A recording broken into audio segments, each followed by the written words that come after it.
Hello everyone, my name is Buns, and today I'm bringing something a little bit different. It's a game that I'm very passionate about.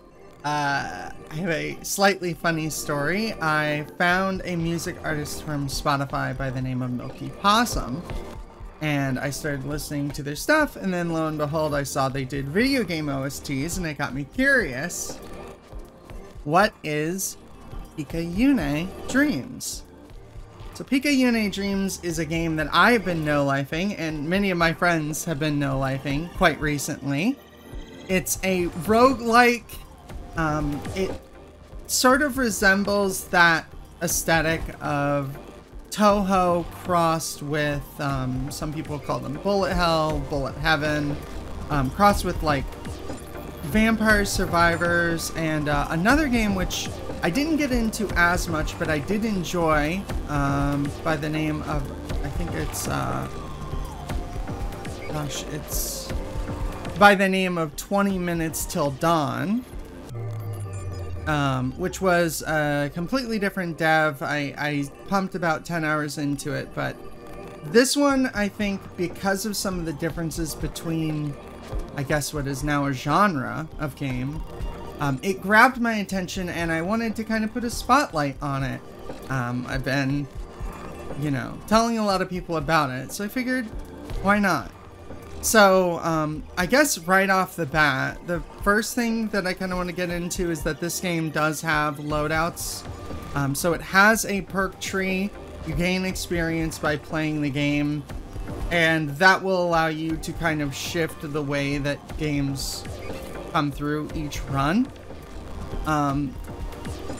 With that being said, let's go ahead and start. I am launching the demo version because I wanted to give a nice clean slate. You know, because I think at first it's a little much, and so it's easier to ease yourself into it.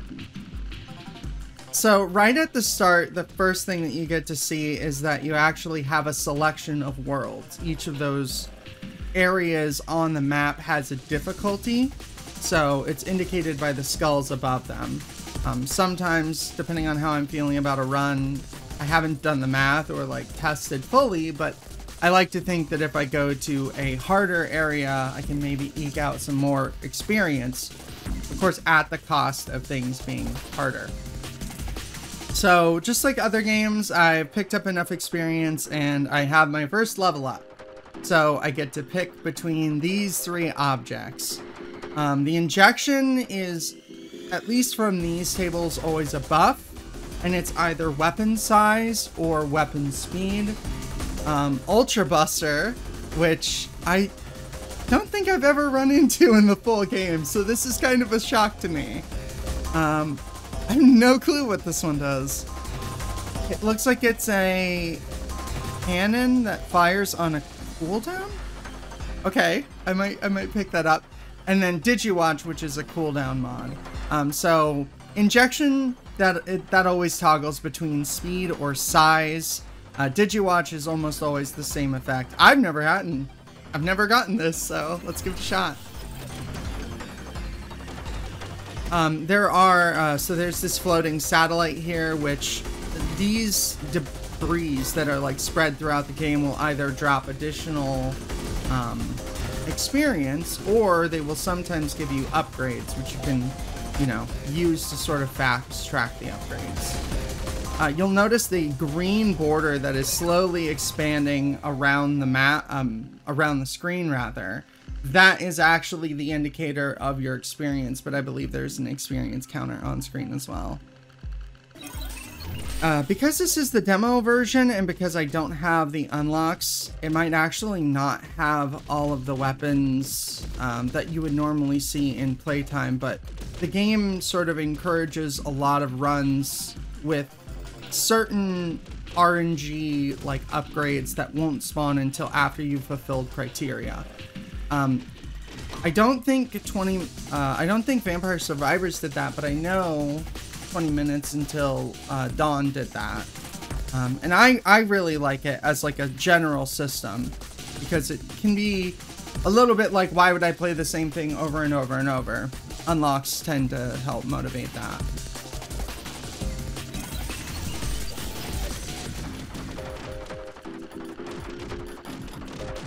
What's interesting about all of the enemies that we encounter at this point on the first stage, it's only been one, but the variety will increase, and each of them seems to have their own way of bullying the player. So you'll notice that sometimes enemies will just operate on the logic of like, go straight towards the player, whereas others will have odder movement patterns. Like these little guys who bounce around. And there's some enemies that will charge. There's lots of different types. So Halo acts as a shield. Crown is just a straight up pickup radius. I don't usually go for it, but it's there.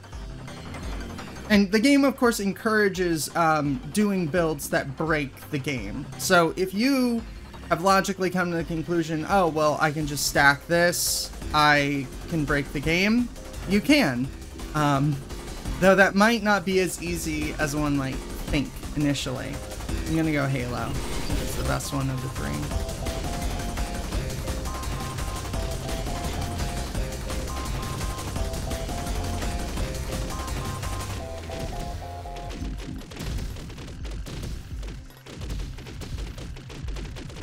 This is one of my favorite things that this game like has, is these patterns where during certain set pieces or during certain parts of the runs, the AI will kind of spawn in formations that are puzzles.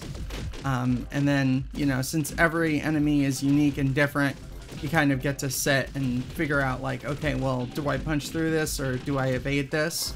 Similar to Touhou, it does have a shift mode, which slows the player down and highlights this core. So that's actually your hitbox, just like Touhou. So you can start to see why it would be like a hybrid of these two different systems.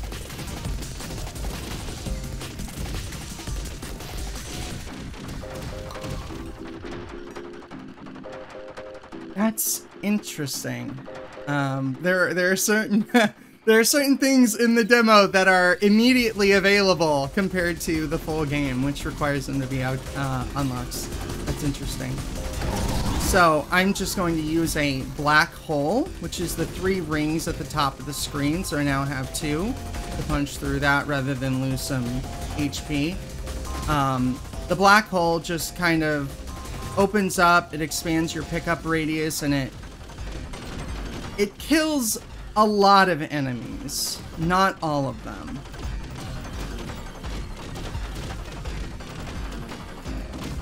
Depending on how this run goes, we will get to see exactly what kinds of enemies it might not kill.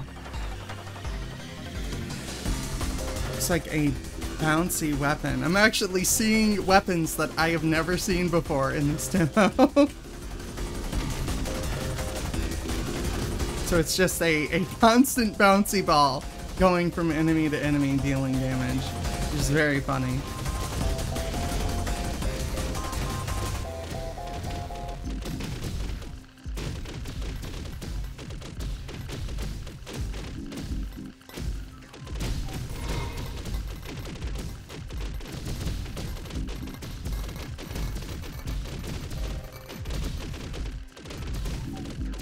And I think as we near a mortality rate of 4.3, we're getting very close to the next stage of the game. So the game has waves, I guess I would say. So throughout most of the game, actually, honestly, it's probably going to be 50-50. You're going to be doing the traditional 20 minutes till dawn Vampire Survivors playstyle. And then in intervals of 5 minutes, I think it's just a solid timer, we will have the next phase of gameplay very soon. Now, all the while, like, while we're running around collecting this experience, we're continually trying to get the upgrades as much as we can.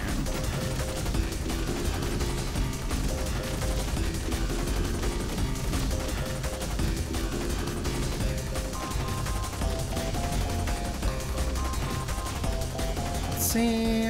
So we can increase our weapon size. You go for dagger glove. I'll go with weapon size.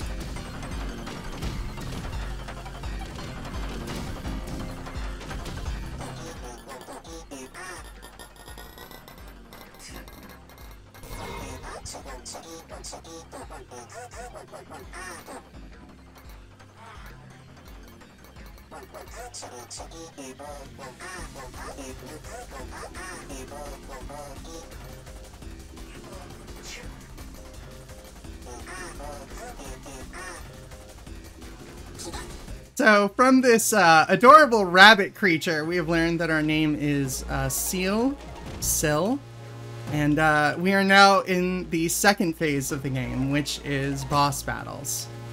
So the game will alternate between these exploration set pieces and these boss battles pretty much continually until we, of course, get to the conclusion of the narrative structure. So we have learned that obviously things are not the way that they are for the world. The world used to be green, and we do not have any memories, but this rabbit seems to know a lot about us.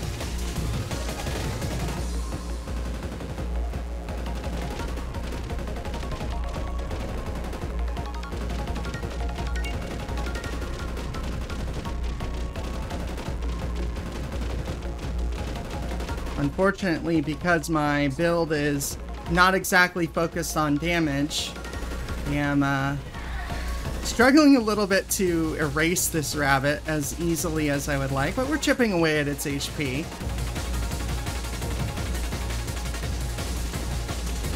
And for the purposes of this video, I think after I kill this guy, I will stop the video.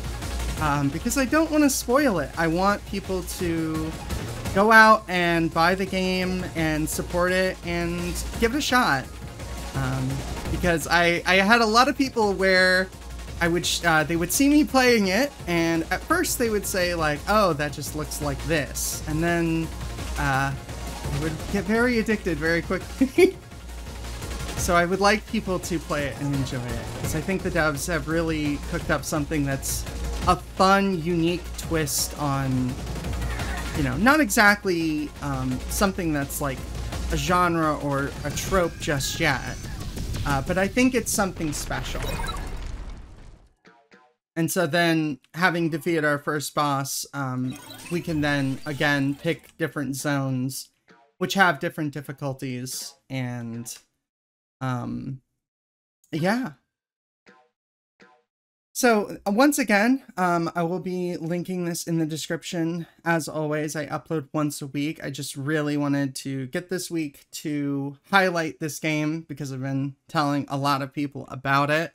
I think it's really something. The team behind it has touched on... The devs are very passionate about roguelikes in general. They've done a couple projects in the past and have been just steadily putting out games on Steam for the past year. So it's really interesting to see a collabed group under a pretty competent publisher put out something that's like this ingraining and that people are thinking about and talking about. The reviews are overwhelmingly positive, as they should be. The price of it is $5, so it's a great game to just pick up, and you will definitely get your money's worth and buy it for your friends. But yeah, I just wanted to highlight it. Once again, I upload every week. If you're interested in my content, feel free to like, subscribe, share it with your friends, all that stuff. But more importantly, please buy and play Picayune Dreams. There is a free demo out. If it grabs you, get it. Otherwise, I will see you next time. Goodbye.